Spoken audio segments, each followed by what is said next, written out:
వాక్యాన్ని మనము ధ్యానించుకుందామండి. ప్రతి ఒక్కరము కూడా ఈ సమయంలో దేవుని వాక్యాన్ని ధ్యానించుకుందాం. జాగ్రత్తగా దేవుని వాక్యాన్ని విందాం. ఈ యొక్క 2024 సంవత్సరంలో ఆఖరి పునరుత్థాన దినంలోనికి మనము ప్రవేశించగలిగాం దేవుని మహాకృప వల్ల. ఈ సంవత్సరంలో 52 ఆదివారాలు వస్తాయి. 52 ఆదివారాలు దేవుని మందిరంలో నివసించిన వారు ఎవరైతే ఉన్నారో వారు నిజంగా చాలా ధన్యులు. ఎవరు 52 ఆదివారాలు నివసించారు అంటే ఖచ్చితంగా మనకు కూడా తెలుసంటారా? 52 ఆదివారాలు మందిరంలో నివసించిన వారు ఎవరైనా ఉంటే చేతులు ఎత్తండి. ఒక్క ఆదివారం కూడా తప్పిపోకుండా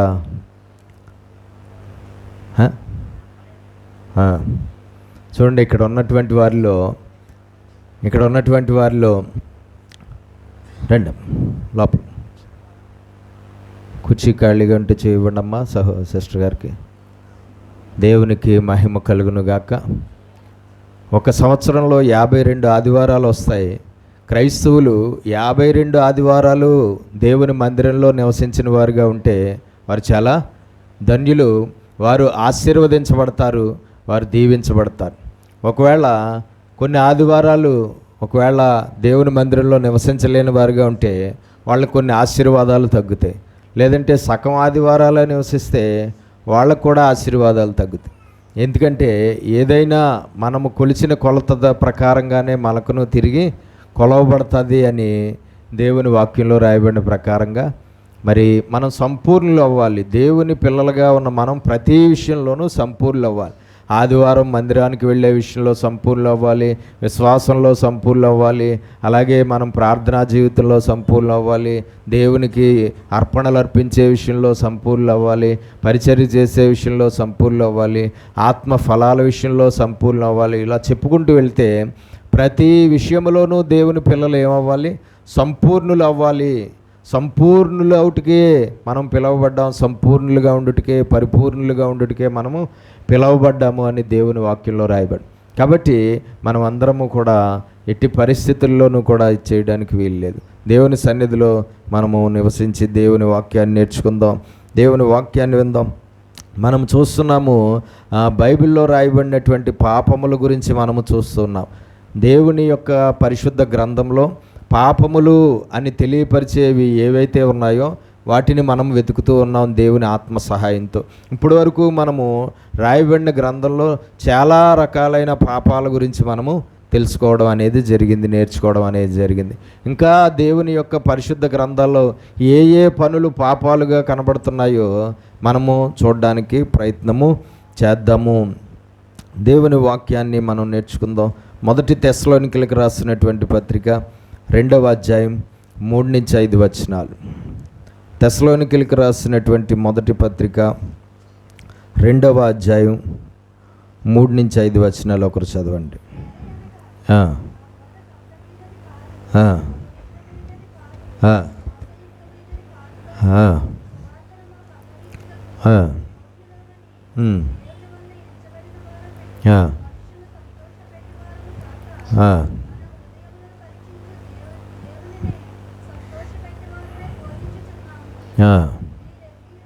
చూడండి, దేవుని యొక్క వాక్యములో మనము చూస్తే ఇక్కడ కొన్ని విషయాలు మనకి కనబడుతూ ఉన్నాయి.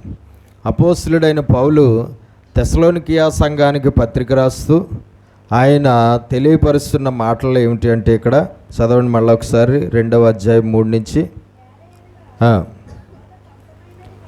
మా బోధ కపటమైనది కాదు. పౌలు అంటున్నాడు, మేము బోధిస్తున్న బోధ కపటమైనది కాదు, అపవిత్రమైనది కాదు, మోసయుక్తమైనది కాదు.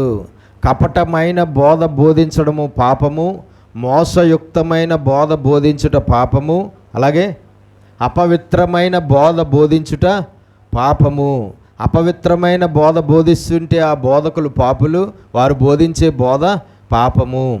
మోసయుక్తమైన బోధ బోధించే బోధకులు పాపులు, ఆ మోసయుక్తమైన బోధ పాపము. అపవిత్రమైన బోధ పాపము, కపటమైన బోధ పాపము అన్న సంగతి మనము తెలుసుకోవాలి. బోధలు అన్నీ ఒకటే అని అనుకోవద్దు. బోధకులు అందరూ ఒకటే అని అనుకోవద్దు.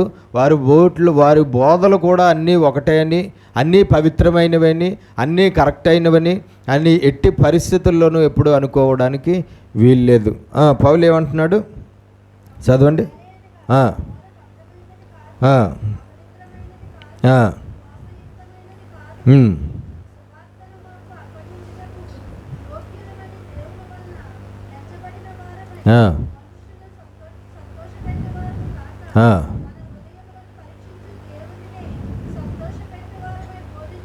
మనుష్యులను సంతోషపెట్టే బోధ మేము చేయట్లేదు, కానీ మేము హృదయాలను పరీక్షించుచున్నటువంటి దేవుడినే సంతోషపెట్టే బోధ బోధిస్తున్నాము. మనుష్యులను సంతోషపెట్టే బోధ పాపము, మనుష్యులను సంతోషపెట్టే బోధ బోధించే బోధకులు పాపులు. మనుష్యులను సంతోషపెట్టే బోధ ఏదైతే ఉందో అది చాలా పాపముతో కూడిన బోధ. కాబట్టి హృదయ అంతరంగాలను పరిశీలించే దేవుడు ఎవరైతే ఉన్నాడో ఆ దేవుడు ఖచ్చితంగా ఆ బోధకులను, ఆ బోధను కూడా పరీక్షిస్తూ ఉంటాడు. ఆ బోధకులు వారి యొక్క బోధను బట్టి పాపులుగా ఉంటున్నారో, లేదంటే వారి బోధను బట్టి వారు నిజమైన బోధకులుగా ఉన్నారో దేవుడు పరీక్షిస్తూ ఉంటాడు. కాబట్టి మనుష్యులను సంతోషపెట్టే బోధ ఏదైతే ఉందో ఆ బోధ పాపము. మనుష్యులను సంతోషపెట్టే బోధకులు ఎవరైతే ఉన్నారో ఆ బోధకులు పాపాత్ములు. ఆ బోధకులు పాపాత్ములు. ఇచ్చకపు మాటలైనను ధనాపేక్షను కప్పిపెట్టు వేషమునైనను. చూడండి, పౌలు అంటున్నాడు, ఇచ్చకపు మాటలు మేము మా బోధలో బోధించలేదు. ఏ బోధకుడైతే తన బోధలో ఇచ్చకపు మాటలు బోధిస్తాడో వాడు పాపాత్ముడు. ఏ బోధకుడైతే తన బోధలో ఇచ్చకపు మాటలు మాట్లాడతాడో ఆ బోధ పాపము. అలాగే ధనాపేక్షను కప్పిపెట్టు, ఏమనుందండి అక్కడ? ధనాపేక్షను కప్పిపెట్టు వేషమునైనను ఎన్నడను వినియోగించలేదు. ఆ బోధకుడు ధనాపేక్ష కలిగిన వాడు, కానీ తన బోధలో తనకున్న ధనాపేక్షను కప్పిపెట్టేలాగా బోధిస్తున్నాడు. ధనాపేక్ష చాలా ఎక్కువ కలిగిన వాడు, ధనాపేక్ష కోసమే సేవ చేస్తున్నాడు, ధనాపేక్షతోనే బోధ చేస్తున్నాడు. కానీ ఎట్టి పరిస్థితుల్లోనూ తనలో ధనాపేక్ష ఉన్నది అని ఎదుటివారికి తెలియకుండా ధనాపేక్షను కప్పిపెట్టే బోధ చేస్తున్నాడు. ధనాపేక్షను కప్పిపెట్టేలాగా వేషం ధరించుకుని ధనాపేక్షను కప్పిపెట్టేలాగా బోధ చేస్తున్నటువంటి వారుగా ఉన్నవారు ఎందరో ఉన్నారట. అయితే దేవుడు చెప్తున్నాడు, అలాగా ధనాపేక్ష కలిగి సేవ చేయడం పాపము, ధనాపేక్షకులుగా ఉన్నటువంటి సేవకులు పాపాత్ములు. ధనాపేక్ష వారిలో ఉన్నది అన్నట్లుగా ఎవ్వరికీ తెలియకుండా చలామణి అయ్యేవారు ఎవరైతే ఉన్నారో వారు పాపాత్ములు. ఎందుకంటే హృదయ అంతరంగాలను ఎరిగినటువంటి దేవుడు హృదయ అంతరంగాల్లో ఎవరి హృదయంలో ఏముందో దేవుడికి బాగా తెలుసు. హృదయంలో ధనాపేక్ష ఎవరిలో ఉందో బాగా తెలుసు. హృదయంలో ఉన్న ధనాపేక్షను కప్పిపెట్టి వేషం ధరించుకున్న వారు ఎవరో దేవుడికి బాగా తెలుసు.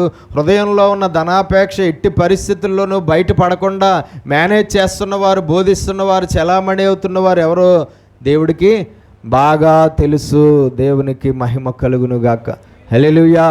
కాబట్టి మనం తెలుసుకోవాల్సింది ఏంటంటే ప్రతి బోధకుడిని నమ్మడానికి వీల్లేదు, ప్రతి సేవకుడిని నమ్మడానికి వీల్లేదు, ప్రతి బోధని నమ్మడానికి వీల్లేదు. ప్రతి బోధ వెనకాల దేవుడు ఉన్నాడని, ప్రతి బోధ దేవుడిదే అని, ప్రతి బోధకుడు దేవుడి సంబంధే అని, ప్రతి బోధ దేవుని వాక్యానుసారమైన బోధ అని అనుకోవద్దు. అపవిత్రమైన బోధలున్నాయి, కపటమైన బోధలున్నాయి, మోసయుక్తమైన బోధలున్నాయి, ధనాపేక్షతో కూడిన బోధలున్నాయి అని ఇక్కడ మనకి కనబడుతూ ఉన్నది. మనుషుల్ని సంతోషపెట్టే బోధలున్నాయని ఇక్కడ మనకి తెలుస్తూ ఉన్నది. దేవునికి మహిమ కలుగునుగాక. హల్లెలూయా. కాబట్టి ఎట్టి పరిస్థితుల్లోనూ కూడా ప్రతి సేవకుడిని నమ్మేయడం, ప్రతి బోధని నమ్మేయడం అనేది మంచిది కాదు. మనలో ఆత్మ వివేచన పనిచేయాలి, మనలో పరిశుద్ధాత్మ పనిచేయాలి. ఆ పరిశుద్ధాత్మ వివేచన వరం పనిచేయాలి. అప్పుడు ఏ బోధకుడు నిజమైన వాడో, ఏ బోధకుడు అబద్ధికుడో మనం తెలుసుకోగలుగుతాము. ఏ బోధ నిజమైనదో, ఏ బోధ అబద్ధమైనదో మనం తెలుసుకోగలుగుతాం. దేవుని జ్ఞానం మనలో ఉండాలి, దేవుని యొక్క వివేకము వివేచన మనలో ఉండాలి. అప్పుడు ఖచ్చితంగా ఏ బోధ నిజమో, ఏది బోధ అబద్ధమో మనకి తెలుస్తూ ఉంటుంది. అప్పుడే మనము వారిని లెక్కల్లోకి తీసుకోవాలి, వారిని మనము బోధకులుగా అంగీకరించాలి, వారికి లోబడడం, వారి బోధలు వినడం, వారి బోధల్లో నేర్చుకోవడం, ఇవన్నీ కూడా మనము చెయ్యాలన్నమాట. ఎందుకంటే దేవుడు ఆనాడే చెప్తున్నాడు, యేసుక్రీస్తు ప్రభు ఆనాడే చెప్తున్నాడు, పైకి వారు గొర్రెబొచ్చి ధరించుకుని మీ వద్దకు వస్తారు, కానీ వారి లోపల క్రూరమైన తోడేళ్ళు అని దేవుడు వాక్యంలో రాయబడి. ఎలా ఉంటారట? పైకి గొర్రెబొచ్చు ధరించుకుని వస్తారు, కానీ లోపల క్రూరమైన తోడేళ్ళు. కాబట్టి క్రూరమైన తోడేళ్ళు లాంటి బోధకులు చాలామంది ఉన్నారు. క్రూరమైన తోడేళ్ళు లాంటి బోధలు చాలాయే ఉన్నాయి. చాలా జాగ్రత్తగా ఈ లోకంలో ఉన్నంతకాలము మనం చాలా జాగ్రత్తగా ఉండాలి. కాబట్టి ఈ రకమైన బోధలు ఎవరు చేస్తారో ఆ బోధకులు పాపాత్ములు. ఆ బోధలు ఏంటి? పాపము. దేవుని వాక్యాన్ని బట్టి మనం తెలుసుకుందాం. తిమోతికి రాసిన 2వ పత్రిక, అపోస్తలుడైన పౌలు తిమోతికి రాసిన 2వ పత్రికలో 2వ అధ్యాయం 15వ వచనం చదవండి.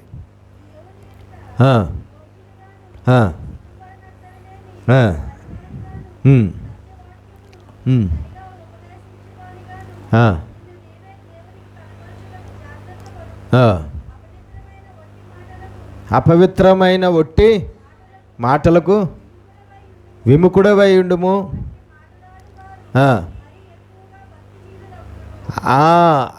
అపవిత్రమైన బోధలు చేసేవారు, అపవిత్రమైన వట్టి మాటలు బోధించేవారు ఎవరు? భక్తిహీనులు. దేవునికి స్తోత్రం కలుగునుగా. కాబట్టి మనం తెలుసుకోవాల్సింది ఏంటంటే, అక్కడ పౌలు చెప్తున్నాడు తిమోతికి ఏమని? చదవండి మళ్ళీ ఒకసారి.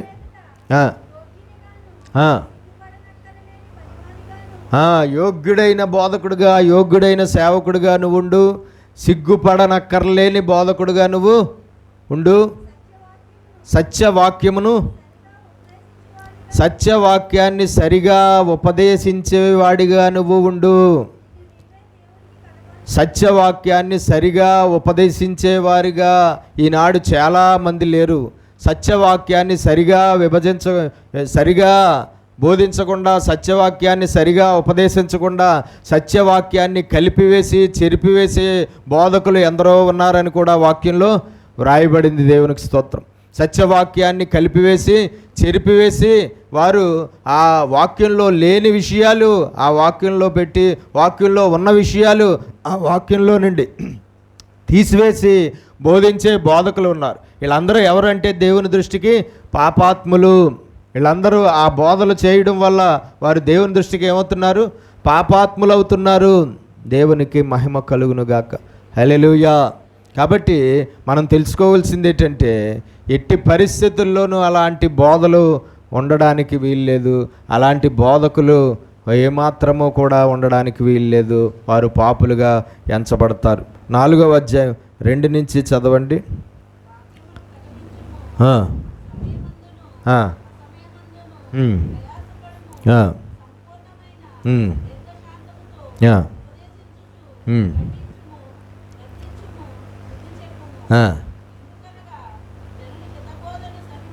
జనులు హితబోధను సహింపక దురద చెవులు గలవారై తమ స్వకీయ దురాశలకు అనుకూలమైన బోధకులను తమ కొరకు పోగు చేసుకుందురు. ఇలాగా తమ కొరకు పోగు చేసుకుంటారు. బోధ ఎవరు వింటారు చెప్పండి? అన్యులు వింటారా? క్రైస్తవులు వింటారా? క్రైస్తవులు వింటారు బోధ కదండి. దేవుని యొక్క వాక్య బోధ, దేవుని యొక్క వాక్య ప్రసంగాలు, దేవుని యొక్క వాక్య సందేశాలు, ఉపదేశాలు ఎవరు వింటారు? విశ్వాసులు వింటారు కదండి. అన్యులు వినరు కదా. అన్యులు వినరు. ఎవరు వింటారు? విశ్వాసులు ఉంటారు. అయితే ఆ విశ్వాసుల్లో దురద చెవులు కలిగిన విశ్వాసులు ఉన్నారట. ఎటట? దురద చెవులు కలిగిన విశ్వాసులు ఉంటారట. ఏమని రాయబడింది? చదవండి మళ్ళీ ఒకసారి. హితబోధ నచ్చదు. ఆ దురద చెవులు కలిగినటువంటి విశ్వాసులకు హితబోధ నచ్చదు. హితబోధ అంటే ఏంటి? మంచి బోధ, ఆరోగ్యకరమైన బోధ అని ఉంటుంది కింద ఫుట్ నోట్లో. ఏంటండి? ఆరోగ్యకరమైన బోధ, లేదంటే మంచి బోధ, లేదంటే సత్యబోధ, లేదంటే వాక్యాన్ని ఉన్నది ఉన్నట్లుగా బోధించే బోధ. ఆ హితబోధ నచ్చదట. ఎవరికి? ఆ హితబోధ నచ్చదట. మంచి బోధ, కరెక్ట్ అయిన బోధ, ఉన్నది ఉన్నట్లుగా బోధించే బోధ, ఖండించే బోధ, గద్దించే బోధ, బుద్ధి చెప్పే బోధ, ఆ ఖండించే బోధ అక్కడ ఏదైతే ఉందో ఆ బోధ నచ్చదట. ఏమంటున్నాడు పౌలు? పైన వాక్యాలు చదివితే ఏమనుంది అందులో? ప్రకటించు, ప్రయాసపడుము, ఉపదేశించు, దేవుని వాక్యాన్ని బట్టి ఖండించు. ఆ ఖండించే బోధ నచ్చదు. ఎవరికి? దురద చెవులు కలిగిన విశ్వాసులకి. విశ్వాసులందరూ మంచి చెవులు కలిగిన వారుగా ఉంటారని అనుకోకండి. విశ్వాసుల్లో దురద చెవులు కలిగిన వారు చాలామంది ఉంటారు. హితబోధ నచ్చని వారు చాలామంది ఉంటారు. సత్యబోధ నచ్చని వారు చాలామంది ఉంటారు. ఖండించే బోధ ఏదైతే ఉందో ఆ ఖండించే బోధ నచ్చని దురద చెవులు కలిగిన వారు చాలామంది ఉంటారు. అయితే నువ్వు వాళ్ళను బట్టి బోధించద్దు, కానీ నువ్వు వాక్యాన్ని బట్టి ఖండించు, వాక్యాన్ని బట్టి గద్దించు. గద్దించే బోధ నచ్చదు. గద్దించే బోధ హితబోధ, ఖండించే బోధ హితబోధ. కానీ దురద చెవులు కలిగిన విశ్వాసులు ఉంటారు. వాళ్ళకి ఖండించే బోధ నచ్చదు, ఈ గద్దించే బోధ నచ్చదు. వాళ్ళకి వాక్యాన్ని బట్టి బుద్ధి చెప్పుము, వాక్యాన్ని బట్టి బుద్ధి చెప్పే బోధ హితబోధ. కానీ దురద చెవులు కలిగిన విశ్వాసులకి ఈ హితబోధ నచ్చదు. హితబోధను సహింపక, హితబోధను వినక, హితబోధను ఇష్టపడక, హితబోధను నేర్చుకోవడానికి సిద్ధంగా లేక, దురద చెవులు కలవారై స్వకీయ దురాశలకు, వారి స్వకీయ దురాశలకు అనుకూలమైన బోధకులు వారు ఏర్పాటు చేసుకుంటున్నారంటే అలాంటి వారు ఉన్నారన్నమాట. అంతేనా? వారి స్వకీయమైన దురాశలకు తగిన బోధకులను వారి కొరకు పోగు చేసుకుంటారు అని రాయబడింది. అంటే ఏంటి? వారి స్వకీయమైన దురాశలకు తగిన బోధ చేసే బోధకులు కూడా ఉన్నారు అని అర్థం. అక్కడ చదవండి.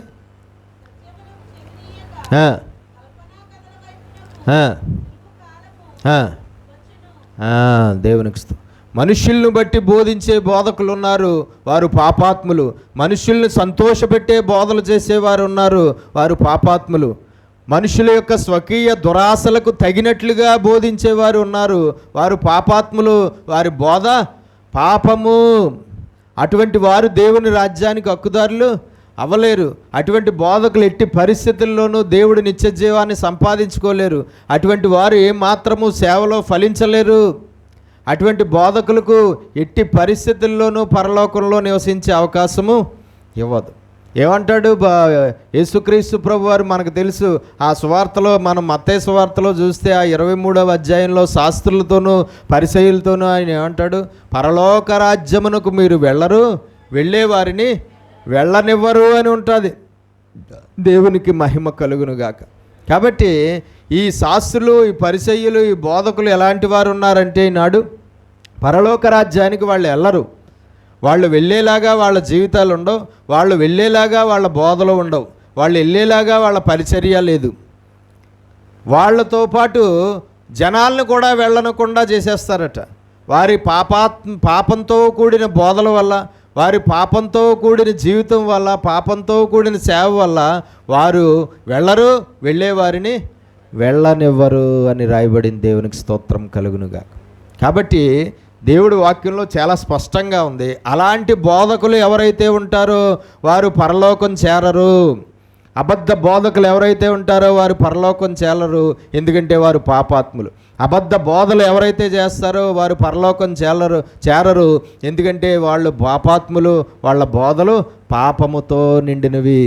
దేవునికి స్తోత్రం కలుగునుగాక.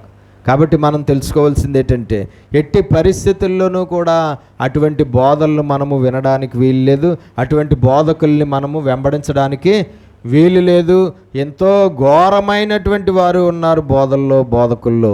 చూడండి ఒకసారి ఇర్మియా గ్రంథము 23వ అధ్యాయం 1-2 వచనాలు చదవండి.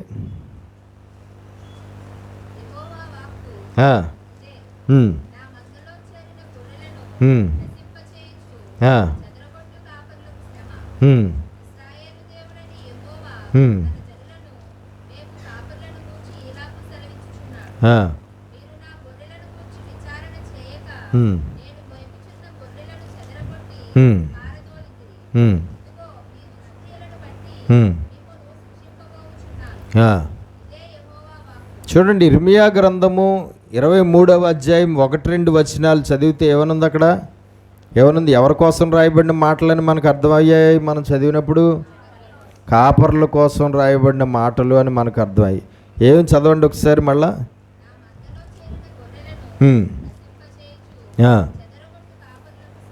కాపర్లు ఏం చెయ్యాలి అసలు? మందలో చేరిన గొర్రెలు అంటే ఎవరు? విశ్వాసులు అనబడిన వారు, కాపర్లుగా ఉన్నవారు ఈ విశ్వాసులను ఏం చేయాలండి? నశింపజేయాలా? వాళ్ళు నశించిపోయేలాగా చెయ్యాలా? వాళ్ళు రక్షించబడేలాగా చెయ్యాలా? మందలో చేరిన గొర్రెలు అంటే సంఘంలో చేర్చబడిన విశ్వాసులు, దేవుని పిల్లలుగా మారిన విశ్వాసుల్ని ఈ కాపర్లు ఏం చేయాలి? రక్షణలోనికి నడిపించాలి. వాళ్ళు రక్షణ పొందుకునేలాగా చేయాలి. వారు నిత్య జీవం పొందుకునేలాగా ఈ కాపర్లు వారిని మేపాలి, ఈ కాపర్లు వారిని కాయాలి. కానీ ఇక్కడ ఏం చేస్తున్నారట ఈ కాపర్లు? నా మందలో చేరిన గొర్రెలను చదవండి. నశింపజేస్తున్నారు. దేవుని మందలో చేరిన గొర్రెలను నశించిపోయేలాగా చేస్తున్నారు. సంఘంలో చేర్చబడిన విశ్వాసులు నశించిపోయేలాగా చేస్తున్నారు. క్రైస్తవులుగా మారిన విశ్వాసులు రక్షించబడకుండా, నిత్య జీవాన్ని పొందకుండా వారు చివరికి నశించిపోయేలాగా చేస్తున్నారు. ఎవరు? కాపర్లే చేస్తున్నారు. ఇప్పుడు ఆ కాపర్లు మందలో చేరిన గొర్రెలు నశించిపోయేలాగా నడిపిస్తే అదేంటి? దేవుని దృష్టికి పాపము. మందలో చేరిన గొర్రెలను అంటే సంఘంలో చేర్చబడిన విశ్వాసులు నశించిపోయేలాగా వారిని నడిపిస్తుంటే అది పాపం. నశించిపోయేలాగా వారికి బోధిస్తుంటే అది పాపం. వారు నశించిపోయేలాగా వారిని మేపుతుంటే అది పాపము. వారు నశించిపోయేలాగా వారిని ఖండించకపోతే అది పాపం. వారు నశించిపోయేలాగా వారిని గద్దించకపోతే అది పాపం. వారు నశించిపోయేలాగా వారికి బుద్ధి చెప్పకపోతే అది పాపము. వారు నశించిపోయేలాగా వారి స్వకీయ దురాశలకు అనుకూలమైన బోధకులుగా ఉంటే, బోధలు చేస్తే అది పాపము. వారిని సంతోషపెట్టే బోధలు చేస్తే ఆ కాపర్లు చేసిన బోధ ఏంటి? పాపము. దేవుని బోధే, దేవుని ప్రసంగమే, దేవుని వర్తమానమే, కానీ అది పాపము. ఆ వర్తమానం అంతా పాపము. ఆ గంట వర్తమానమైన, గంటన్నర వర్తమానమైన అది పాపం. అది శుక్రవారం వర్తమానమైన, ఆదివారం వర్తమానమైన అది పాపము. అది గృహాల్లో చేసిన బోధ అయినా అది పాపము. అదేంటి? పాపం. కాబట్టి కాపర్లు ఏం చేస్తున్నారంట? దేవుడు చూసినప్పుడు, ఇర్మియా కాలానికి వచ్చేటప్పటికి దేవుడు చూసినప్పుడు ఈ కాపర్లు ఏం చేస్తున్నారట? ఇశ్రాయేలీలు నశించిపోయేలాగా చేస్తున్నారట. నా మందలో చేరిన గొర్రెలను నశింపజేయచ్చు, చెదరగొట్టు కాపర్లకు శ్రమ.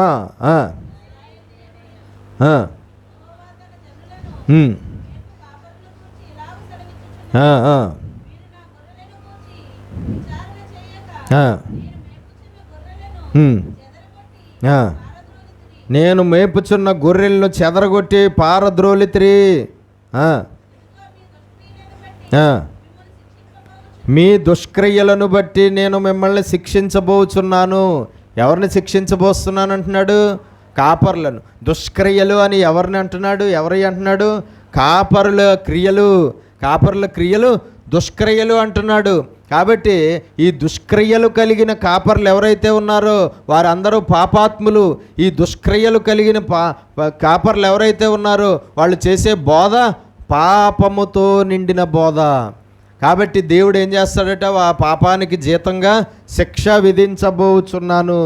కాపర్లకు శిక్ష వచ్చిందంటే అది పాపము. కాపర్లకు శిక్ష వచ్చిందంటే వారు చేసిన పని పాపము, వారు పాపులుగా ఉన్నారు.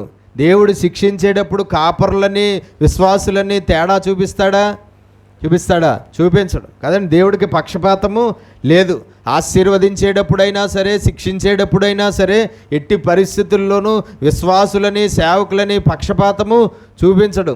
సేవకులు కాబట్టి సేవకులుగా ఉన్న వారిని ఎన్ని పాపాలు చేసినా వారిని శిక్షించకుండా ఉండడం, సేవకులు కాబట్టి వారు ఎన్ని తప్పులు చేసినా, ఎన్ని అబద్ధ బోధలు చేసినా, ఎన్ని భయంకరమైన అపవిత్ర బోధలు చేసినా, వారు సేవకులు కాబట్టి, వారు పాస్టర్లు కాబట్టి, వారు కాపర్లు కాబట్టి వాళ్ళని శిక్షించకుండా వాళ్ళని క్షమించడం అనేది దేవుడి దగ్గర లేదు. ఉందా? లేదు.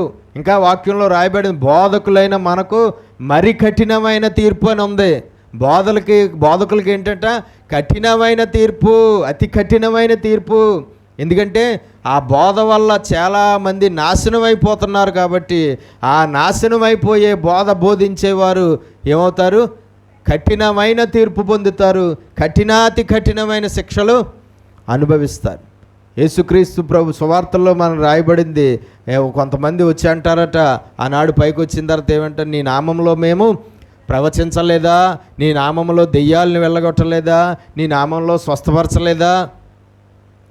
అప్పుడు దేవుడే అంటున్నాడు, అక్రమము చేయువారులారా నా యొద్ద నుండి తొలగిపోండి. అంటే వారెవరు? దేవుని నామంలో ప్రవచనాలు చెప్పారు, దేవుని నామంలో స్వస్థతలు చేశారు, దేవుని నామంలో అద్భుతాలు చేశారు, దెయ్యాలను వెళ్ళగొట్టారు. వీళ్ళందరూ ఎవరు? గొప్ప బోధకులు, గొప్ప సేవకులు, గొప్ప దేవుని యొక్క అభిషేకం కలిగినటువంటి సేవకులుగా ఉన్నవారే. కానీ దేవుడు అంటున్నాడు, అక్రమము చేయువారులారా నా యొద్ద నుండి తొలగిపోండి. వారు చేసిన అద్భుతాలు అక్రమం అంటున్నాడు, వారు చేసిన స్వస్థతలు అక్రమం అంటున్నాడు, వారు వెదలగొట్టిన దెయ్యాలు అక్రమం అంటున్నాడు, వారు చేసిన పరిచర్య అక్రమం అంటున్నాడు, వారు చేసిన బోధలు అక్రమం అంటున్నాడు. అక్రమము చేయువారులారా నా యొద్ద నుండి తొలగిపోండి అని చెప్పి శిక్షిస్తున్నాడు. కాబట్టి మనం తెలుసుకోవాల్సింది ఏంటంటే చాలా జాగ్రత్తగా ఉండాలి.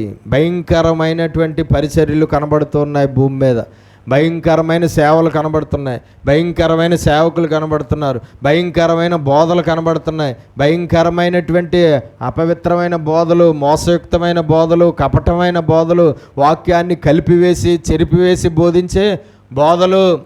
వాక్యాన్ని ఏం చేస్తున్నారు? వారికి ఇష్టమైన సందేశాలు ఆ వాక్య సందేశాల్లో కలిపేస్తున్నారు. వాళ్ళకు అనుకూలమైన సందేశాలు, లేదంటే వాళ్ళకు లబ్ధి చేకూర్చే సందేశాలు, తప్పుడు సందేశాలు, అబద్ధపు సందేశాలు మార్చివేస్తున్నారు. బోధను, వాక్యాన్ని మార్చివేస్తున్నారు, వాక్య ప్రసంగాలను మార్చివేస్తున్నారు, వాక్య ఉపదేశాలను మార్చివేస్తున్నారు. వాక్యంలో చాలా దారుణాతి దారుణమైనటువంటి విషయాలను లోపల పెట్టి బోధించే బోధకులు లేకపోలేదు. ఇటువంటి వారు ఎవరట? దేవుని దృష్టికి పాపాత్ములు. వీళ్ళెవరు? పాపాత్ములు. వారు చేసే బోధలు పాపము. బోధకులకు మరి కఠినమైన తీర్పు ఉంటుంది. దేవుని సేవ చేసేవారికి మరి కఠినమైన తీర్పు ఉంటుంది. దేవుని వాక్య ప్రసంగాలు చేసేవారికి మరి కఠినమైన తీర్పు ఉంటుంది. ఎప్పుడు తేడా వచ్చినా అప్పుడే దాన్ని బట్టి శిక్ష అనుభవించవలసిందే. ఎప్పుడు అబద్ధ బోధ చేసినా అప్పుడే దాన్ని బట్టి శిక్ష అనుభవించవలసిందే. ఎప్పుడు వాక్యాన్ని కలిపివేసి బోధించినా అప్పుడే శిక్ష అనుభవించాలి. ఎప్పుడు చెరిపివేసి బోధించినా అప్పుడే శిక్ష అనుభవించాలి. ఎప్పుడు వాక్యంలో ఉన్న అర్థాన్ని మార్చివేసి బోధిస్తావో అదే పాపము, అప్పుడే దాన్ని బట్టి శిక్ష. ఆ సేవకుడు, ఆ సేవకురాలు ఎవరైనా సరే అప్పుడే ఆ శిక్ష అనుభవించక తప్పదు. చివరికి అదే కంటిన్యూగా చేస్తే కనుక ఖచ్చితంగా మనిషి నరకానికి పోక తప్పదు. కాబట్టి ఇక్కడ కాపర్లు ఎలాగున్నారట? శిక్షించబోచున్నాను, మీ దుష్క్రియలను బట్టి మిమ్మల్ని శిక్షించబోచున్నాను.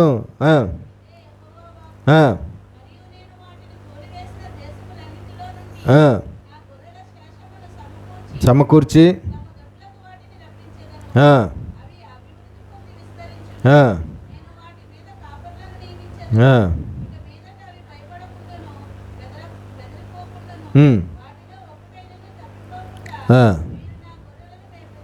దేవునికి స్తోత్రం. చూడండి, అదే 23వ అధ్యాయం 11 నుంచి చదవండి. 11 నుంచి చదువుదాం. చూడండి, వాక్యంలో రాయబడింది ఏంటి? దేవుడు చెప్తున్న మాట ఏంటి? ప్రవక్తలేమి, యాజకులేమి అందరూ అపవిత్రులు. ఇర్మియా ప్రవక్తగా పనిచేసిన కాలంలో దేవుడు చెప్తున్నాడు, ఇదిగో ఉన్నటువంటి ప్రవక్తలేంటి, ఉన్నటువంటి యాజకులేంటి, అందరూ అపవిత్రులు. అంటే ప్రవక్తల్లో కూడా అపవిత్రులు ఉంటారన్నమాట. యాజకుల్లో కూడా అపవిత్రులు ఉంటారన్నమాట. సేవకుల్లో కూడా అపవిత్రులు, అబద్ధికులు ఉంటారు అన్నమాట. మనం ఖచ్చితంగా తెలుసుకోవాలి. దేవునికి స్తోత్రం కలుగును. ఆ కాలంలోనే, ఆ పాత నిబంధన కాలంలోనే అబద్ధ బోధకులు, అబద్ధ ప్రవక్తలు, అబద్ధ సేవకులు, అబద్ధ యాజకులు ఉన్నారంటే ఈరోజు ఇంకా ఎక్కువయ్యారా, ఇంకా తక్కువయ్యారా? ఆ అబద్ధ సేవకులు, అబద్ధ బోధకులు ఎక్కువయ్యారా, తక్కువయ్యారా? చాలా ఎక్కువయ్యారు. అప్పుడే ఉన్నారు, ఇప్పటికీ ఉన్నారు, ఇప్పుడు ఇంకా ఎక్కువ మంది ఉన్నారు. కాబట్టి అబద్ధ యాజకులు పాపాత్ములు, అబద్ధ సేవకులు పాపాత్ములు, అబద్ధ ప్రవక్తలు పాపాత్ములు. వారి బోధలు పాపము, వారి పరిచర్య పాపం, వారి ఉపదేశాలు పాపము. వారి ఉపదేశాల్లో కపటం ఉంటుంది, వారి ఉపదేశాల్లో అపవిత్రత ఉంటుంది, వారి బోధల్లో మోసయుక్తమైన బోధలు ఉంటాయి, వారి బోధల్లో ఖండించడం ఉండదు, వారి బోధల్లో గద్దించడం ఉండదు, వారి బోధల్లో బుద్ధి చెప్పడం ఉండదు. వారి బోధలు మనుషుల స్వకీయ దురాశలకు అనుకూలంగా ఉంటాయి. పాపాత్ములు చేసే బోధలు అలాగే ఉంటాయి. వారి బోధలు మనుషులను సంతోషపెట్టే బోధలుగా ఉంటాయి. అటువంటి మనుషులను సంతోషపెట్టే బోధ పాపము. దేవునికి స్తోత్రం కలుగును. చూడండి, బోధ అనేది ఎవరిది? బోధకుడిదా లేదంటే దేవుడిదా? బోధ ఎవరిది? సందేశం, వాక్య సందేశం, వాక్య ఉపన్యాసం, ఏదే పేర్లు ఎన్నో ఉన్నాయి. మొత్తానికి అది ఎవరిదే? అది గంట అయినా, అది గంటన్నరైనా, అది 2 గంటలైనా, అది అరగంట అయినా, ఆ సందేశం ఎవరిది? దేవుడిది. ఎవరిదండి? దేవుడిది. ఆ సందేశం ఎప్పుడు ఎలాగుంటుందో ఎవరికీ తెలియదు. ఆ వాక్య సందేశం ఎప్పుడు ఏ రకమైన సందేశం వస్తుందో ఎవరికీ తెలియదు. దేవుడు ఎప్పుడు ఎలాంటి సందేశాలు ఇస్తాడో తన సేవకుల్లో ఉండి, తన బోధకుల్లో ఉండి, తన అభిషేకించుకున్న పరిచారకుల్లో ఉండి, తన కాపర్లో ఉండి, తన ఉపదేశకుల్లో ఉండి, తన సువార్థకుల్లో ఉండి ఎప్పుడు ఎవరికి ఎలాంటి సందేశాలు ఇస్తాడో ఎవరికీ తెలియదు. అప్పుడే ఎంతో ఆదరణ కలిగించే సందేశాలు ఇస్తాడు. ఒకసారి ఎంతో ఓదార్పు కలిగించే సందేశాలు ఇస్తాడు. ఒకసారి ఎంతో ధైర్యాన్ని కలిగించే సందేశాలు ఇస్తాడు. ఒకసారి ఎంతో నిబ్బరాన్ని కలిగించే సందేశాలు ఇస్తాడు. ఒకసారి ఎంతో పశ్చాత్తాపం కలిగించే సందేశాలు ఇస్తాడు. ఒకసారి ఎంతో గద్దించే సందేశాలు ఇస్తాడు. ఒకసారి ఎప్పుడూ ఎంతో ఖండించే సందేశాలు ఇస్తాడు. బుద్ధి చెప్పే సందేశాలు ఇస్తాడు. ఎప్పుడు ఏ సందేశాలు వస్తాయో ఎవరికీ తెలియదు. వాక్య సందేశం దేవుడి ఆధీనంలో ఉంటుంది. బోధకుడు దేవుని ఆధీనంలో ఉంటాడు. నిలబడ్డం వరకునే బోధకుడి పని. నిలబడిన తర్వాత నోట్లోంచి వచ్చే బోధ ఎవరిది? దేవుడిది. ఆ సందేశం ఎప్పుడు ఎలాగ ఉంటుందో, ఏ సందేశం ఉంటుందో, ఏ రకమైన సందేశం ఆ సేవకుడిలో ఉండి ఎప్పుడు ఏది ఇస్తాడో అది కేవలం ఎవరికి తెలుసు? దేవుడికి మాత్రమే తెలుసు. కనీసం అక్కడ నిలబడి బోధ చేస్తున్న బోధకుడు కూడా తెలియదు. బోధకుడు కూడా తెలియదండి. దేవునికి స్తోత్రం కలుగునుగాక. కాబట్టి మనం తెలుసుకోవాల్సింది ఏంటంటే, ఆ విధంగా దేవుడి ఆధీనంలో ఉండి, దేవుని ఆత్మ ఆధీనంలో ఉండి, దేవుని అభిషేకంతో నింపబడి, దేవుని అభిషేకంతో దేవుడు బోధించే, దేవుని బోధన బోధించేవారు ఎవరైతే ఉంటారో వారు నిజమైన బోధకులు, నిజమైన యాజకులు, నిజమైన సేవకులు, నిజమైన ప్రవక్తలు. అలా కాకుండా ఇప్పుడు మనం చెప్పుకున్నట్లుగా ఎవరైతే ఉంటారో వారందరూ ఎవరు? పాపాత్ములైన బోధకులు. వారెవరు? వారు పాపాత్ములైన బోధకులు. వారి బోధ పాపం, వారు పాపులు, వారిలో దుష్క్రియలు ఉన్నాయి, వాళ్ళు శిక్ష అనుభవిస్తారు. ఇక్కడ అంటున్నాడు, ఇదిగో ప్రవక్తలేంటి, యాజకులేంటి, అందరూ అపవిత్రులే. అపవిత్రులుగా ఉండడం వల్ల దేవుడు వారిని అపవిత్రులు అన్నాడా, లేదంటే అపవిత్రులుగా లేకపోయినా అపవిత్రులు అన్నాడా? అపవిత్రులుగా ఉన్నారు వాళ్ళు. ఆనాడు దేవుడు చూసినప్పుడు యాజకులందరూ ఎలా ఉన్నారట? అపవిత్రులుగా ఉన్నారట. ఆనాడు ప్రవక్తలను చూసినప్పుడు ప్రవక్తలందరూ ఎలాగున్నారట? అపవిత్రులుగా ఉన్నారట. మనకు తెలుసు, ఆనాడు సేవ చేసేవారిగా ఉన్నటువంటి వారిలో యాజకులు ఉన్నారు, లేవీయులు ఉన్నారు, యాజకులు ఉన్నారు, శాస్త్రులు ఉన్నారు, ప్రవక్తలు ఉన్నారు కదా. వీళ్ళందరూ కూడా ఆనాడు దేవుని యొక్క సేవలో వాడబడుతూ ఉండేవారు. ఆనాడు దేవుని యొక్క బోధలు చేస్తూ ఉండేవారు. దేవునికి స్తోత్రం కలుగునుగా. అయితే వీళ్ళలో ఎవరో ఎలాగున్నారట దేవుడు చూసినప్పుడు? వాళ్ళు అపవిత్రులుగా ఉన్నారట. ఈనాడు ఉన్నారా? ఈనాడు యాజకుల్లో అపవిత్రులు ఉన్నారా? ఈనాడు సేవకుల్లో అపవిత్రులు ఉన్నారా? ఈనాడు పాస్టర్లు అపవిత్రులు ఉన్నారా?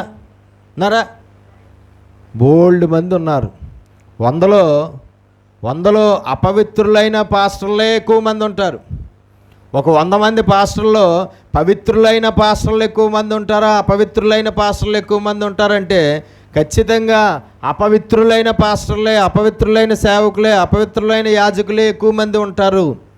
దేవునికి మహిమ కలుగునుగాక. మరి అపవిత్రులు ఎవరో పవిత్రులు ఎవరో మనకు ఎలా తెలియాలి? నిజంగా దేవుని నిజమైన బోధకులు ఎవరో అబద్ధ బోధకులు ఎవరో మనకు ఎలా తెలియాలి? నిజంగా దేవుని వాక్య సందేశాన్ని ఉన్నట్టుగా బోధించేవారెవరో, కలిపివేసి చెరిపివేసి బోధిస్తున్న వారెవరో మనకు ఎలా తెలియాలి? వాళ్ళ బోధల ప్రభావం ఎవరి మీద పడుతుంది? వాళ్ళ బోధల ప్రభావానికి నాశనం అయిపోయేది ఎవరు? విశ్వాసులే కదండి. వాళ్ళ బోధల ప్రభావానికి నాశనం అయిపోయేది ఎవరు? విశ్వాసులే. వాళ్ళ బోధల ప్రభావానికి రక్షించబడేది విశ్వాసులే. వాళ్ళ బోధల ప్రభావానికి నాశనం అయిపోయేది కూడా విశ్వాసులే. అందుకనే మీరు ఎల్లరు పరలోకానికి వెళ్ళేవారిని వెళ్ళనివ్వరు పరలోకానికి అన్నాడు అక్కడ. కాబట్టి మనం తెలుసుకోవాల్సింది ఏంటంటే, చాలా జాగ్రత్తగా పౌలు అంతటా చాలా పెర్ఫెక్ట్ బోధకుడు బోధ చేస్తుంటేనే ఆ బెరయాలో ఉన్న సంఘ విశ్వాసులు ఏం చేశారట? ఆయన బోధించిన బోధ సేమ్ యాజ్ ఇట్ ఈజ్గా బైబిల్లో ఉందో లేదో పరిశీలనగా చూసి ఉన్నప్పుడు ఆ బోధకుడిని అంగీకరించారు, ఆ బోధన అంగీకరించారు అని ఉంది. ఈరోజు ఎంతమంది ఉన్నారో అటువంటి పరిశీలన చేసే విశ్వాసులు? బోధకుడు ఏం చెప్తే అదే నిజం, బోధకుడు నిలబడి ఏది చెప్తే అదే కరెక్ట్, అదే నిజం, అదే ఇదే. కానీ అంత పెర్ఫెక్ట్ బోధకుడు బోధ చేస్తుంటేనే ఆయన బోధ చేస్తున్న విషయాలు బైబిల్లో ఉన్నవో లేవో పరిశీలనగా చూసుకున్నటువంటి వారుగా ఉండి అప్పుడు అంగీకరించారు, అప్పుడు ఆయన బోధన అంగీకరించారు, అప్పుడు ఆ బోధకు విధేయులయ్యారట. దేవునికి స్తోత్రం కలుగునుగాక. ఈరోజు మనం కూడా అలాగా ఉండాలి. ఏ చర్చిలకు పడితే ఆ చర్చిలకు వెళ్ళిపోవడం, ఏ బోధకులు పడితే ఆ బోధకులు దాని నాయకత్వంలో కొనసాగడం, ఏ బోధలు పడితే ఆ బోధలు వినేయడం, ఏ బోధలు పడితే ఆ బోధలు నమ్మేయడం, ఏ బోధలు పడితే ఆ బోధలు అనుసరించి జీవించేయడం కరెక్ట్ కాదు. అసలైన బోధకుడు ఎవరు? ఈ సృష్టిలో సిసలైన బోధకుడు ఎవరండి? పెర్ఫెక్ట్ బోధకుడు ఎవరు? పరిశుద్ధాత్మ దేవుడు. ఎవరండి? ఈ సృష్టిలో సిసలైన బోధకుడు ఎవరంటే పరిశుద్ధాత్మ దేవుడు. ఆయన ఆత్మ సందేశాలు ఏ సేవకుల్లో నుండి వస్తున్నాయో ఆ సందేశాలే నిజం, ఆ సందేశాలే కరెక్టు, ఆ సందేశాలే సత్య సందేశాలు. ఆ సేవకుడే నిజమైన సత్య సేవకుడు అన్న సంగతి మనకు తెలియాలి. దేవునికి స్తోత్రం కలుగునుగా. మనం గుర్తించాలి, ఖచ్చితంగా గుర్తించాలి. చదవండి ఇంకా. వాళ్ళు అపవిత్రులు. నా మందిరంలో వారి చెడుతనము నాకు కనబడెను. మందిరంలో సేవ చేస్తున్న యాజకులు, మందిరంలో సేవ చేస్తున్న ప్రవక్తల చెడుతనము నాకు కనబడింది. చూడండి, అంటే సేవకులుగా యాజకులుగా పైకి ఉన్నారు కానీ వారు అపవిత్రులుగా ఉన్నారు. సేవకులుగా యాజకులుగా ఉన్నారు కానీ వారు చెడుతనము కలిగి ఉన్నారు.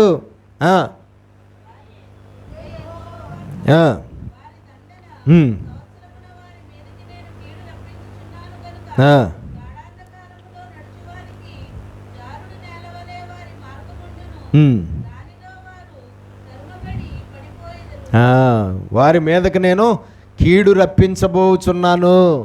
దేవుడు సేవకుల మీదకి కీడు రప్పిస్తున్నాడంటే ఆ సేవకులు దేవుని దృష్టికి ఎలా ఉన్నారు? పాపాత్ములుగా ఉన్నారు. దేవుడు సేవకుల్ని శిక్షిస్తున్నాడంటే ఆ శిక్షను బట్టి ఆ సేవకులు ఎలాగున్నారు దేవుడి దృష్టికి? అప్పుడు పాపాత్ములుగా ఉన్నారు. వారు పాపాత్ములుగా ఉన్నారు కాబట్టి వారికి శిక్షలు వస్తున్నాయి. వారు పాపాత్ములుగా ఉన్నారు కాబట్టి వారి కీడు దేవుడి దగ్గర నుంచి వస్తుంది అని రాయబడింది అక్కడ.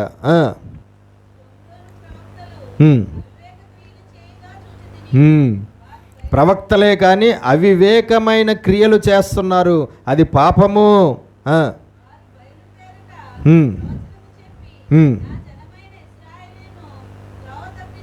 బయలు దేవతల పేరట వారు ప్రవచనాలు చెప్తున్నారు. బయలు దేవతల పేరట అన్యులు పూజించే ఆ బయలు దేవతల పేరట ఏం చేస్తున్నారు? ప్రవచనాలు చెప్పి నా జనులైన ఇశ్రాయేలీయులను త్రోవ తప్పిస్తున్నారు. దేవుని ప్రజలను త్రోవ తప్పించే బోధకులు దేవుని దృష్టికి ఎవరు? పాపాత్ములు. దేవుని ప్రజలను త్రోవ తప్పించే బోధలు, దేవుని ప్రజలను త్రోవ తప్పించే ప్రవచనాలు దేవుని దృష్టికి ఏంటి? పాపములు. ఏంటి? పాపములు.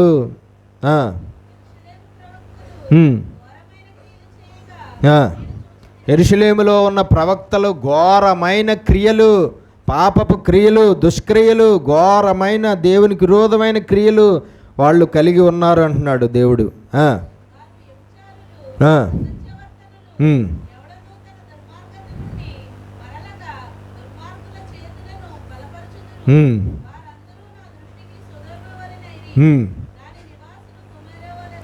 ఏటట వారు వ్యభిచారులు. ఎవరు? యాజకులు, ప్రవక్తలని ఏమంటున్నాడు దేవుడు? వ్యభిచారులు. అంటే వారిలో ఏముంది? పాపము ఉన్నది. కానీ ఎవరాళ్ళు?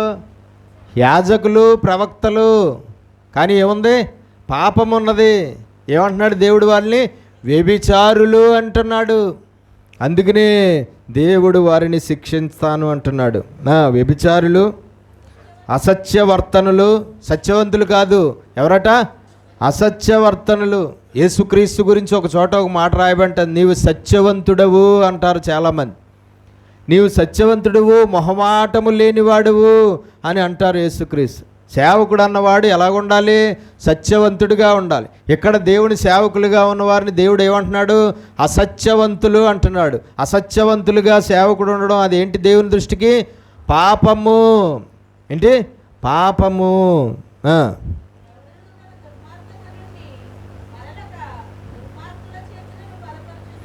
ఎవడను తన దుర్మార్గత నుండి మరలక, దుర్మార్గత నుండి మరలేలాగా లేదు ఈ సేవకుల, యాజకుల యొక్క బోధ.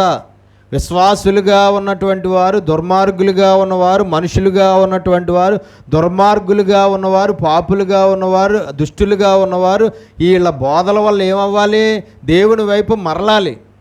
దేవుని వైపు మరలాలి అంటే దేవుని వైపు తిరగాలి. దేవుడి వైపు తిరిగి వాళ్ళ బోధల వల్ల, వాళ్ళ బోధల ప్రభావం వల్ల, వాళ్ళ బోధల ద్వారా వచ్చిన మార్పు వల్ల ఏమవ్వాలి? వాళ్ళు దేవుడి వైపు మరలుకోవాలి, దేవుడి వైపు మళ్ళుకోవాలి, దేవుడి వైపు తిరగాలి. కానీ తిరగటం లేదంట. అలాగ వారిని తిప్పేలాగా లేదంట వీళ్ళ బోధ. ఎవడనూ తన దుర్మార్గత నుండి మరలక దుర్మార్గుల చేతులను బలపరుస్తున్నారు ఈ ప్రవక్తలు, ఈ యాజకులు. వారందరూ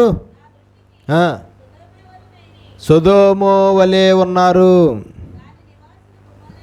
దాని నివాసులు వాళ్ళందరూ ఎలా ఉన్నారట? సొదొమ గొమొర్రా జనులు ఆనాడు ఎలాగున్నారు? అపవిత్రులుగా, పాపాత్ములుగా ఉండడం వల్ల దేవుడు ఆ సొదొమ గొమొర్రాను ఏం చేశాడు? ఆకాశం నుండి అగ్ని కురిపించి కాల్చివేశాడు. ఇప్పుడు వీళ్ళు ఎలాగున్నారట? సొదొమ గొమొర్రా లాగా ఉన్నారట. కానీ ఎవరింతకాళ్ళు? ప్రవక్తలు, యాజకులు. కానీ ఎలాగున్నారు? సొదొమ గొమొర్రా లాగా ఉన్నారు. అప్పుడు అది ఏంటి దేవుని దృష్టికి? పాపము. వాళ్ళు ఎవరు దేవుని దృష్టికి? పాపాత్ములు. కాబట్టి దేవుడి దగ్గర నుంచి ఏమొస్తుందట? వాళ్ళకి కీడు. దేవుడి దగ్గర నుంచి ఏమొస్తుందట? శిక్షలు. దేవుడి దగ్గర నుంచి ఏమొస్తుందట? నరకము వారికి వస్తుంది అంటున్నాడు దేవుడు. చదవండి.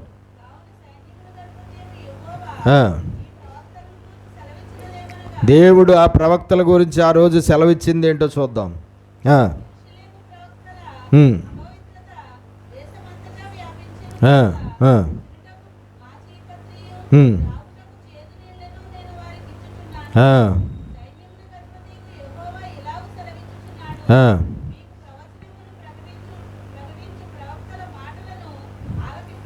మీకు ప్రవచనములను ప్రకటిస్తున్న ప్రవక్తల మాటలు ఆలకించవద్దు.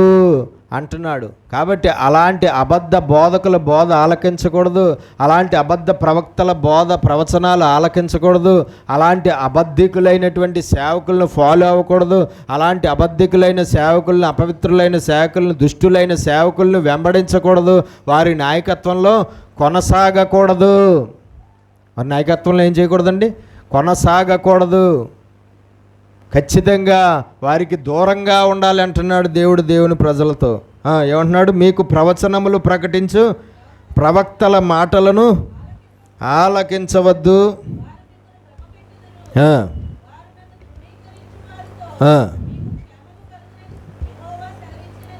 వారు మిమ్మును భ్రమ పెట్టుదురు, వారు నన్ను తృణీకరించు వారితో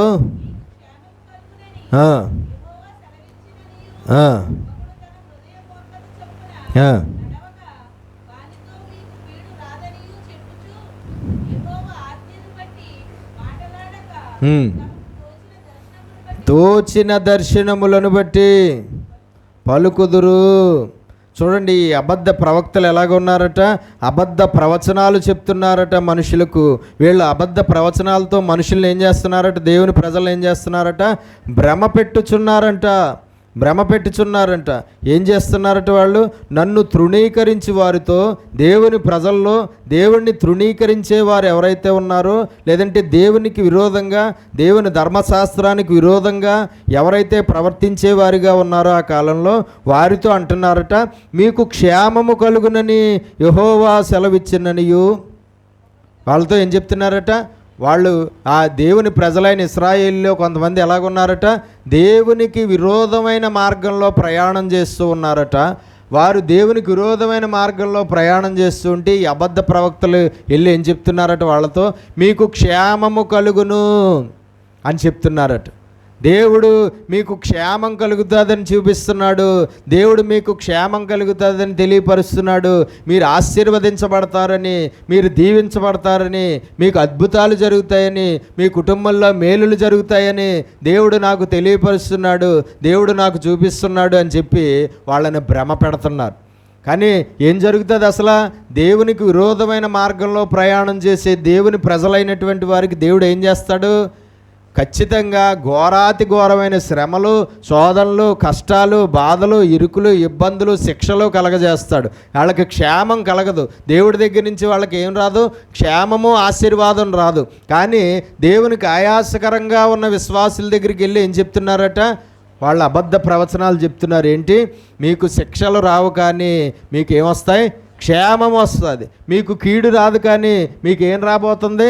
మేలు రాబోతుంది, ఆశీర్వాదం రాబోతుందని చెప్పి వాళ్ళని ఏం చేస్తున్నారట? భ్రమ పెట్టుచున్నారంట ఈ అబద్ధ ప్రవక్తలు.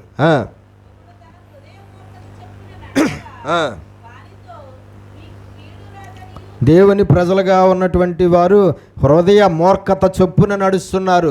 దేవుని ఆధీనంలో, దేవుని ఆజ్ఞ ప్రకారంగా నడుచుకోవట్లేదు. కానీ వాడు చాలా మూర్ఖుడిగా, వాక్యానికి వ్యతిరేకంగా నడుస్తున్నట్టే ఆ వ్యతిరేకంగా నడుస్తున్న దేవుని సంబంధి దగ్గరికి వెళ్ళి ఏమంటున్నాడట ఈ అబద్ధ ప్రవక్త? మీకు కీడు రాదనియు చెప్పుచు యెహోవా ఆజ్ఞను బట్టి మాట్లాడక, దేవుడు ఏం చెప్పాడో అది చెప్పకుండా, దేవుడి ఆజ్ఞ ఏదైతే ఉందో అది చెప్పకుండా యెహోవా ఆజ్ఞను బట్టి మాట్లాడక, తమకు తోచిన దర్శనములను బట్టి పలుకుదురు. తమకు తోచిన దర్శనములను బట్టి పలుకుదురు. దేవునికి స్తోత్రం కలుగును. దేవుడు ఆజ్ఞ ఏదైతే చెప్పాడో అది చెప్పరు. ఏం చెప్తారట? వారు తమకు తోచిన దర్శనాన్ని బట్టి, తమకు తోచిన మాటలను బట్టి, తమకు తోచిన విషయాలు ఏదో చెప్పేస్తారు.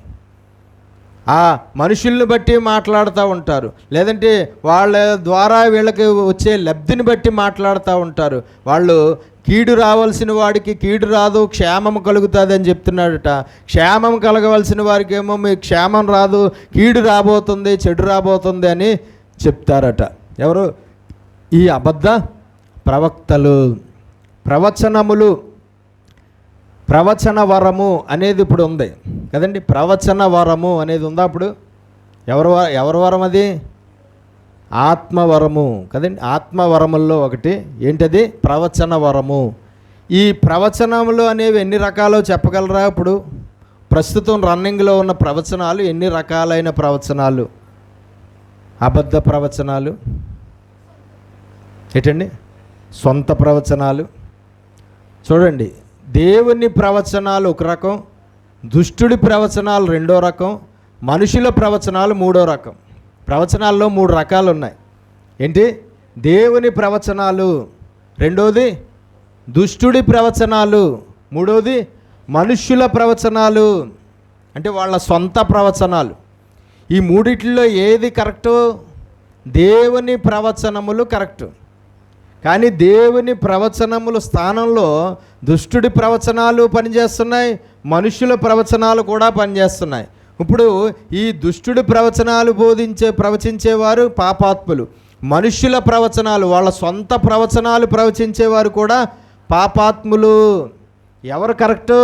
దేవుని ప్రవచనాలు ప్రవచించేవారు మాత్రమే కరెక్టు. దేవునికి స్తోత్రం కలుగునుగా. కాబట్టి మనం తెలుసుకోవాల్సింది ఏంటంటే, చాలా జాగ్రత్తగా ఉండి ఏ ప్రవచనం అయినా ఎవరి నోట్లోంచైనా ఒకవేళ మనకు వస్తే దాన్ని గుడ్డిగా నమ్మేయడం కాదు, కానీ ఆ ప్రవచనం దేవుడిదా, లేదంటే ప్రకటించిన మనిషిదా, లేదంటే దుష్టుడిదా అని ఖచ్చితంగా మనం పరిశీలన చేసుకోవాలి. అంతే తప్ప గుడ్డిగా ఆ ప్రవచనాన్ని బట్టి ముందుకెళ్ళిపోయామంటే ఖచ్చితంగా భ్రమలో పడిపోతాము. వారు నిన్ను భ్రమ పెట్టుదురు అని రాయబడిన మాట ప్రకారంగా భ్రమలో పడిపోతాం. చాలా జాగ్రత్తగా ఉండు. ఈనాడు అబద్ధం అనేది నిజం కన్నా బలంగా పనిచేస్తుంది కదా. నిజం కన్నా అబద్ధం అనేది చాలా బలంగా పనిచేస్తుంది. నిజ సేవకులను అబద్ధ సేవకులు బలంగా పనిచేస్తున్నారు. నిజ ప్రవచనాల కన్నా అబద్ధ ప్రవచనాలు బలంగా పనిచేస్తున్నాయి. నిజ దర్శనాల కన్నా అబద్ధ దర్శనాలు బలంగా పనిచేస్తున్నాయి. నిజ భాషల కన్నా అబద్ధ భాషలు బలంగా పనిచేస్తున్నాయి. నిజ వరాల కన్నా అబద్ధ వరాలు బలంగా పనిచేస్తున్నాయి. కాబట్టి నిజమేదో అబద్ధమేదో, నిజమైన వారెవరో అబద్ధమైన వారెవరో, నిజమైన బోధ ఏదో అబద్ధ బోధ ఏదో, నిజమైన ప్రవచనం ఏదో అబద్ధ ప్రవచనం ఏదో మనకు తెలియకపోతే మనం ఏమైపోతాం? ఖచ్చితంగా మనం కూలిపోవలసి వస్తుంది, పడిపోవలసి వస్తుంది, త్రోవ తప్పి వెళ్ళిపోవలసి వస్తుంది. వీళ్ళు ఏం చేస్తున్నారంటే, ఇందాక చదివాం, త్రోవ తప్పించి వేస్తున్నారు దేవుని ప్రజల్ని. వీళ్ళు ఏం చేస్తున్నారంటే, ఈ అబద్ధ ప్రవక్తలు ఏం చేస్తున్నారంటే దేవుని ప్రజల్ని త్రోవ తప్పించేస్తున్నారు. శిక్ష వచ్చేవాడికి వాడి క్రియలను బట్టి దేవుడి దగ్గర నుంచి శిక్ష రాబోతుంటే, శిక్ష వచ్చేవాడికి వచ్చి ఏం చెప్తున్నారట? నీకు క్షేమం రాబోతుంది, ఆశీర్వాదం రాబోతుంది, ఐశ్వర్యం రాబోతుంది అని చెప్తున్నారట. కానీ ఇంతకీ ఆడికి ఏది వచ్చేలాగా ఉన్నాడు? దేవుడి దగ్గర నుంచి ఏది వచ్చేలాగా ఉన్నాడు? శిక్ష వచ్చేలాగా, కీడు వచ్చేలాగా, రోగం వచ్చేలాగా, మరణం వచ్చేలాగా, కరువు వచ్చేలాగా వాడి ప్రవర్తన ఉంది. వాడికి దేవుడు అవి ఇవ్వాలనుకుంటున్నాడు. కానీ వీడు వెళ్ళి ఏం చెప్తున్నాడు? నీకు ఆశీర్వాదం రాబోతుంది, దీవెన రాబోతుంది, ఆరోగ్యం రాబోతుంది, అప్పులన్నీ తీరిపోబోతున్నాయి, ఇల్లు కట్టేయబోతున్నావు, ఆస్తులు కొనేయబోతున్నావు, ఇలాగా. కానీ నిజమాది? అది నిజం కాదు. ఆడికి ఎంతగా ఏ వచ్చేలాగా ఉన్నాయి దేవుడి దగ్గర నుంచి, ఏ రెడీ అయినాయి? వీడెళ్ళి ఇలా చెప్తున్నాడు. దానికి కారణం ఏదో ఉంది. ఆ మనుషుడు అలా చెప్తే వీడికి ఏదన్నా కానుకిస్తాడేమో, అలా చెప్తే ఆ మనుషుడు సంతోషపడిపోయి ఆనందపడిపోయి అలా చెప్పినటువంటి సేవకుడికి, అలా చెప్పిన ప్రవక్తకి బోల్డంత డబ్బు ముట్ట చెప్తాడేనో, లేదంటే ఆడి బంధువో, ఆడి సొంత బంధువు అయి ఉంటుంది అందుకే అలా చెప్పాడు, లేదంటే ఏదో ఒకటి, మొత్తానికి ఏదో ఒక కారణం ఏదో ఉంది. ఆ కారణం అవతలోడికి తెలీదు. మొత్తానికి మనిషి వెళ్ళి, లేకపోతే అతనిలో పనిచేస్తున్న ఆత్మ దేవుని ఆత్మ కాదు, ఎవరాత్మ? దురాత్మ పనిచేస్తుంది. ఆ దురాత్మ రివర్స్లో చెప్తూ ఉంటాడు. దురాత్మ ఏం చెప్తుంది? రివర్స్లో చెప్పడం జరుగుతుంది. చెడు జరిగేవాడికి మేలు జరుగుతుంది అని చెప్తాడు, మేలు జరిగేవాడికి చెడు జరుగుతుందని చెప్తూ ఉంటాడు దుష్టుడు.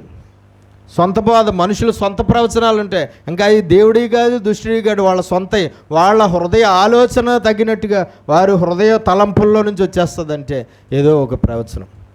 మొత్తానికి అలాంటి వారు ఎవరు దేవుని దృష్టికి? అలాగా మనుషుల్ని భ్రమ పెట్టే ప్రవచనాలు చెప్పేవారు ఎవరట? పాపాత్ములు. మనుషుల్ని భ్రమ పెట్టే దురాత్మ ప్రవచనాలు చెప్పేవారు పాపాత్ములు. సొంత ప్రవచనాలు చెప్పేవారు పాపాత్ములు. సొంత బోధలు చేసేవారు పాపాత్ములు. కలిపివేసి చెరిపివేసి వాక్యాన్ని బోధించేవారు పాపాత్ములు.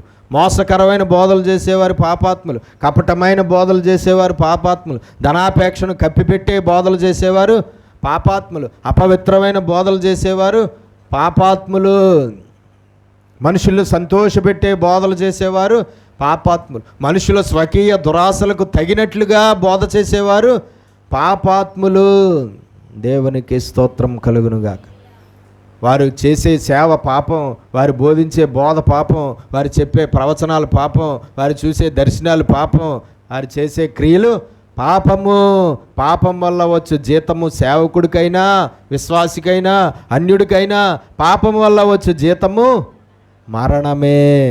ఎట్టి పరిస్థితుల్లోనూ ఎవరు తప్పించుకునే అవకాశము ఉండదు దేవుడి చేతుల్లో నుంచి. చదవండి. అలాగ దర్శనములు పలుకుదురు.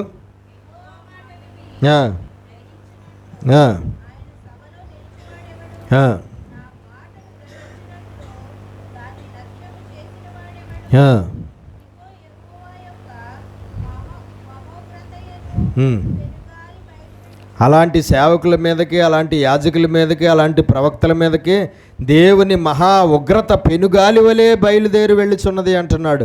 ఎందుకంటే వాళ్ళు చేసే పనులు పాపములు కాబట్టి దేవుడి దగ్గర నుంచి ఉగ్రత వారి మీదకి బయలుదేరి వస్తుందంట.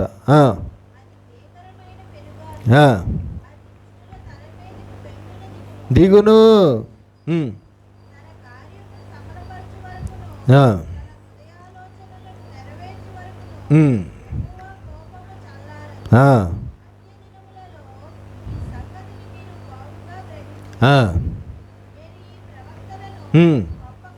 చూడండి జాగ్రత్తగా. నేను ఈ ప్రవక్తలను పంపకుండినను, అంటే నేను వారిని పంపించకుండా వారు మీ దగ్గరికి పరుగెత్తుకుని వస్తున్నారు. ఏమని? నన్ను దేవుడు పంపించాడు, నాకు దేవుడు చూపించాడు, నాకు దేవుడు తెలియపరిచాడు అని చెప్పి నేను వారిని మీ దగ్గరికి పంపకపోయినా వారు అంతటా వారే మీ దగ్గరకు పరిగెత్తుకుని వచ్చుచున్నారు.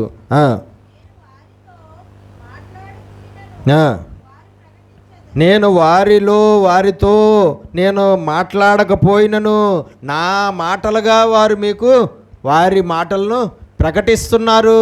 అవి నా మాటలు కాదు, అవి నా ప్రవచనాలు కాదు, అవి నా సందేశాలు కాదు, అవి నా బోధలు కాదు.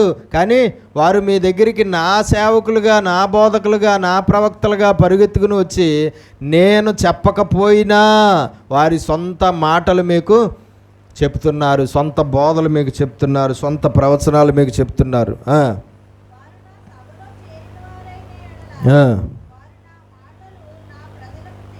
వారు నిజంగా నా సంబంధులైతే ఖచ్చితంగా నా మాటలే ప్రజలకు తెలియజేస్తారు, కానీ వారు నా సంబంధులు కాదు.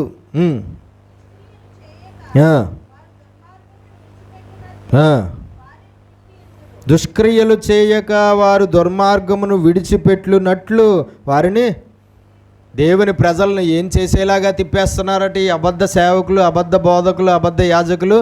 దుష్క్రియలు చేసేలాగా, దుర్మార్గమైన ప్రవర్తన ప్రవర్తించేలాగా ఈ సేవకులు వారిని ఏం చేస్తున్నారట? తిప్పివేస్తున్నారు. వారు వీరిని ఇలా తిప్పివేస్తున్నారు అన్న సంగతి ఆ తిప్పివేయబడుతున్న వారు కూడా గ్రహించలేకపోతున్నారు.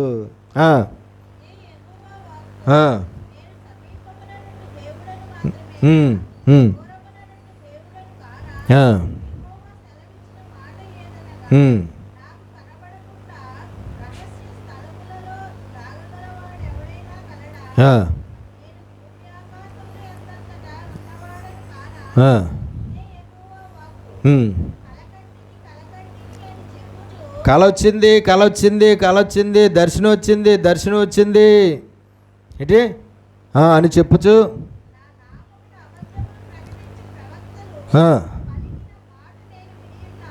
కళలు దర్శనాలు వచ్చాయి, కళలో చూపించాడు, దర్శనంలో చూపించాడు, దేవుడు తెలియపరిచాడు అని చెప్పి అబద్ధాలు చెప్తున్నారు నా ప్రజలకు ఈ అబద్ధ ప్రవక్తలు, ఈ అబద్ధ యాజకులు, అబద్ధ బోధకులు.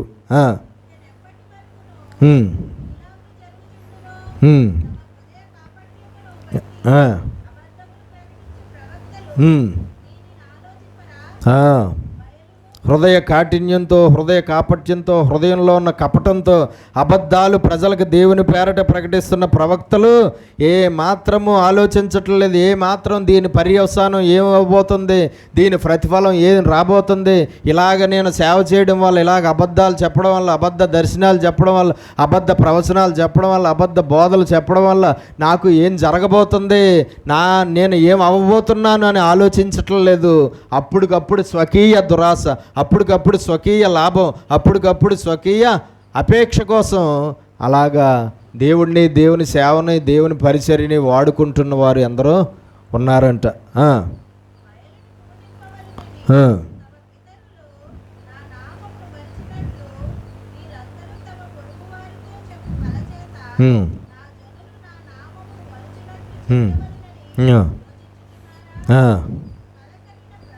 కల కనిన ప్రవక్త చెప్పవలెను,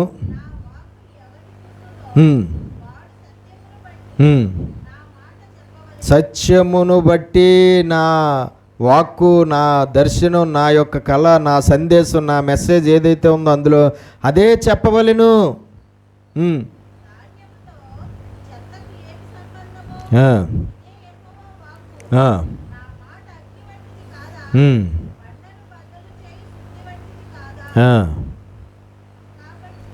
కాబట్టి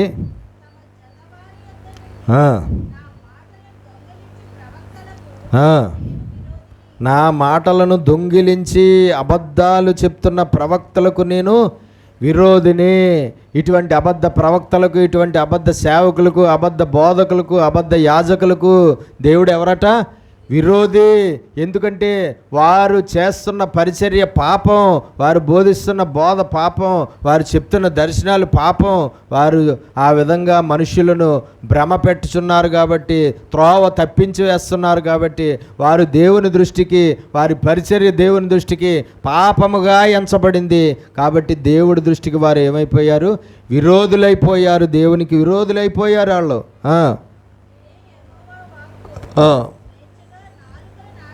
స్వేచ్ఛగా నాలుకలను ఆడించుకొనుచు,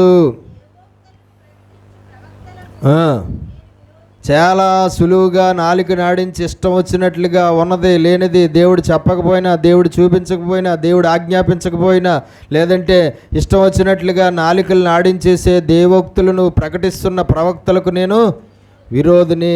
ఏది పడితే అది దేవుడి ప్రవచనం, ఏది పడితే అది దేవుని దర్శనం, ఏది పడితే అది దేవుని బోధ అని చెప్పి సలువుగా నాలుకను ఆడించి చెప్పేస్తున్న, బోధిస్తున్న బోధకులకు నేనేంటి? విరోధిని. ఈనాడు చాలామందిని ఇలాంటి వారిని చూస్తున్నాం కదా. ఆనాడే కాదు, ఈనాడు ఇంకా ఎక్కువైపోయారు. ఏది పడితే అది బోధ. ఎలా బోధలు చేస్తున్నారో వారికే తెలియట్లేదు, ఎలాంటి మ్యాజిక్లు చేస్తున్నారో వారికే తెలియట్లేదు, ఎలాంటి మోసాలు చేస్తున్నారో, ఎలాగ భ్రమ పెడుతున్నారో మనుషుల్ని తెలియకుండా ఉన్నంత దారుణంగా ఉంది ఈనాడు కూడా మనం పరిచర్యల పరిస్థితి, బోధకుల పరిస్థితి, సేవకుల పరిస్థితి కదండి. కాబట్టి మనము అటువంటి వారు పాపులని, అటువంటి వారి పరిచర్య పాపమని తెలుసుకోవాలి. ఒకవేళ ఆ పాపులైన సేవకులను వెంబడిస్తే మనము పాపులమే. ఆ పాపులైన సేవకుల ద్వారా అందించబడిన సందేశాలు మనం అంగీకరించి వాటిని ఫాలో అవుతే మనము పాపులమే. వాటిని అనుసరించి జీవించడం వల్ల వాళ్ళు పరలోకానికి వెళ్లకుండా నరకానికి పోతారు. వారిని వెంబడించి వారిని బోధలు అనుసరించి జీవించడం వల్ల మనం కూడా పాపులంగా ఎంచబడి మనం కూడా నరకానికి వెళ్ళిపోతాము. అందుకని అబద్ధ బోధకులను గురించి జాగ్రత్త పడి, అబద్ధ సేవకుల గురించి జాగ్రత్త పడి అని చాలా చోట్ల ఉంటుంది బైబిల్లో, చాలా చోట్ల. ఎందుకంటే వారు ఒక్కరితో పోదు, వారి వల్ల మనం కూడా నాశనం అయిపోతాము, రక్షణ లేకుండా అయిపోతామని దేవుడికి తెలుసు. కాబట్టి దేవుడు చెప్తున్నాడు, స్వేచ్ఛగా నాలుకలను ఆడించుకొనుచు, దేవోక్తులను ప్రకటించుచున్న ప్రవక్తలకు నేను విరోధిని. మాయా స్వప్నాలు కానీ నిజం స్వప్నం కాదు. అంటే దేవుడు చూపించిన స్వప్నం కాదు, అంటే దేవుడు చూపించిన కల కాదు, అంటే దేవుడు చూపించిన దర్శనం కాదు, దేవుడు ఆజ్ఞాపించిన ప్రవచనం కాదు. ఎవరిది? అది వారి సొంతందనమాట. మాయా స్వప్నములను ప్రకటించి వాటిని చెప్పుచు అబద్ధముల చేతను మాయా ప్రగల్భత చేతను నా ప్రజలను దారి తొలగించు వారికి నేను విరోధినై ఉన్నాను. ప్రజలను దారి తొలగిస్తున్నారు. దేవుని దారిలో నడవకుండా దేవుని ప్రజల్ని ఇలాంటి పనుల చేత ఏం చేస్తున్నారు? దారి తొలగించి వేసి వారి చివరికి నరకానికి వెళ్ళిపోయేలాగా వీళ్ళు పనిచేస్తున్నారు. అటువంటి ప్రవక్తలకు నేను విరోధినై ఉన్నాను. నేను వారిని పంపలేదు. నేను ఫలానా మాటలు వారికి చెప్పమని నేను వాళ్ళకి ఆజ్ఞ ఇవ్వలేదు.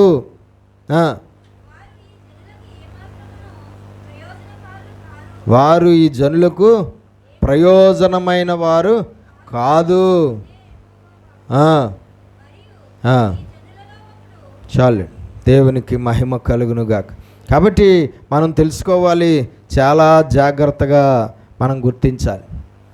ఈనాడు చాలా భయంకరమైన బోధలు, భయంకరమైన అబద్ధాలు చలామణిలో ఉన్నాయి. అబద్ధ బోధలు, అబద్ధ దర్శనాలు, అబద్ధ బోధకులు, అబద్ధ సందేశాలు చాలా దారుణంగా. ఎన్నో డినామినేషన్స్ వచ్చాయి. ఈ డినామినేషన్స్ అన్నీ ఏంటి? డినామినేషన్స్ అన్నీ ఏంటండి? భయంకరమైన అబద్ధాలే కదా. యెహోవాయే దేవుడు, ఇంకా యేసుక్రీస్తు దేవుడు కాదు, పరిశుద్ధాత్మ దేవుడు కాదు, యెహోవాయే దేవుడు అంటున్న డినామినేషన్ ఉంది. అదేంటి? యేసుక్రీస్తే దేవుడు, తండ్రి దేవుడు కాదు, పరిశుద్ధాత్మ దేవుడు కాదు అనే డినామినేషన్. అదేంటి?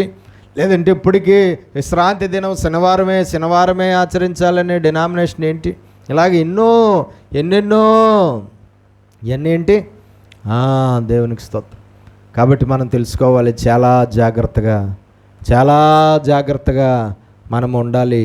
ఎంతో భయంకరమైనటువంటి పరిస్థితులు మనకు కనబడుతున్నాయి. భయంకరమైన మోసాలు జరుగుతున్నాయి. కపటంతో సేవ చేస్తున్న వారు ఎందరో ఉన్నారు. ధనాపేక్షతో సేవ చేస్తున్న వారు ఎందరో ఉన్నారు. పేరు ప్రఖ్యాతుల కోసం సేవ చేస్తూ మోసం చేస్తున్న వారు ఎందరో ఉన్నారు. ఘనత కోసం దారుణమైనటువంటి మోసపూరితమైన పరిచర్య చేస్తున్న వారు ఎందరో ఉన్నారు. రకరకాలైన వారి కడుపే వారి దేవుడు అంటాడు. కాబట్టి వారు కడుపే వారి దేవుడు, వారి అంతము నాశనము అని ఉంటుంది బైబిల్లో. కాబట్టి చాలా జాగ్రత్తగా ఉండాలి. అటువంటి వారు వెళ్ళరు పరలోకానికి. వెళ్ళేవారిని వెళ్ళనివ్వరు. త్రోవ తప్పించి వేస్తే వాళ్ళు భ్రమలో నడిపించేసేవారు. వాళ్ళు దేవుడిది కాకుండా వారు దుష్టుడిదో లేదంటే వారు సొంతందో వారు మనకు చెప్పి మనల్ని త్రోవ తప్పించి వేస్తున్నటువంటి వారుగా ఉన్నారు అంటున్నాడు. కాబట్టి మనము ఇవన్నీ ఏంటి? ఇటువంటి పని ఏంటి? పాపము. ఇటువంటి బోధ, ఇటువంటి సేవకులు పాపాత్ములు, ఇటువంటి బోధలు, ఇటువంటి దర్శనాలు, ఇటువంటి కళలు, ఇటువంటి ప్రవచనాలు ఇవన్నీ ఏంటి? పాపములు. అవి ఖచ్చితంగా మనిషిని నరకానికి లాక్కుని పోతాయి. ఖచ్చితంగా నరకానికి లాక్కుని పోతాయి. దేవునికి స్తోత్రం కలుగునుగా. ఖచ్చితంగా మనిషి దేవుడి రాజ్యానికి హక్కుదారుడు అవ్వలేడు. కాబట్టి ఇలాంటి పనులు పాపాలు అన్న సంగతి మనము గుర్తించాలి. చాలా జాగ్రత్తగా మనము తెలుసుకోవాలి. సత్యాన్ని వెంబడించాలి. సత్యవంతుడైనటువంటి దేవుడిని వెంబడించాలి. సత్యవంతులైన సేవకులను వెంబడించాలి. సత్యమైన బోధలను ఫాలో అవ్వాలి. ఆ బోధల ప్రకారంగా కరెక్ట్గా జీవించి పరలోకం చేరుకోవాలి. నిత్య జీవాన్ని సంపాదించుకోవాలి. ఇంకా చూద్దాం, దేవుని దృష్టికి పాపాలుగా రాయబడినవి ఏవో బైబిల్లో ఏమన్నాయో మనం ఇంకా నేర్చుకుందాం. ప్రార్థన చేసుకుందాం.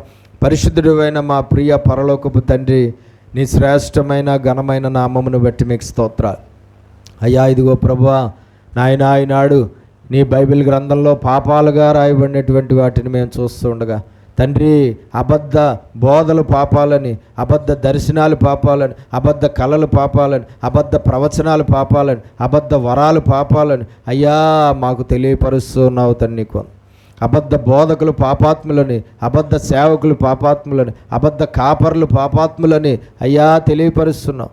నా యాజకులు, నా ప్రవక్తలు అపవిత్రులుగా ఉన్నారంటున్నావు. ఇదిగో వారు జనాల్ని త్రోవ తప్పించేస్తున్నారంటున్నావు. ఇదిగో వారు జనాల్ని భ్రమలో నడిపించేస్తున్నారంటున్నావు. ఇదిగో నేను పంపకపోయినా వారు నా పేరట వస్తున్నారంటున్నావు. నేను ఆజ్ఞాపించకపోయినా నేను ఆజ్ఞాపించలేని విషయాలు మీకు తెలియపరుస్తున్నారంటున్నావు. చెడు జరిగేవాడికి మంచి జరుగుతుందని చెప్తున్నారు, మంచి జరిగేవాడికి చెడు జరుగుతుందని చెప్తున్నారు ప్రభువా నాయన. వారు కళలు వచ్చాయని, దర్శనాలు వచ్చాయని అబద్ధాలు చెప్తున్నారు అంటున్నావు. ఇదిగో నేను వారికి విరోధం అంటున్నావు, ఇదిగో వారిని శిక్షిస్తున్నాను అంటున్నావు, ఇదిగో వారి కీడుని వారికి పంపిస్తానంటున్నావు, ఇదిగో వారికి చెడు పెనుగాలి వరే వారి మీదకి వచ్చి వారి మీద దిగిపోతుంది అంటున్నావు తండ్రి. ఎవరూ తప్పించుకోలేరు నాయన దేవా, ఎవ్వరూ తప్పించుకోలేరు తండ్రి. కాబట్టి ప్రభువా దేవా, మేము పరలోకం వెళ్ళాలంటే అటువంటి బోధలను మేము వెంబడించకూడదు, అటువంటి బోధకులను వెంబడించకూడదు. మేము పరలోకం వెళ్ళాలంటే అటువంటి దేవా సేవకుల ఆధీనంలో, నాయకత్వంలో మేము కొనసాగకూడదు.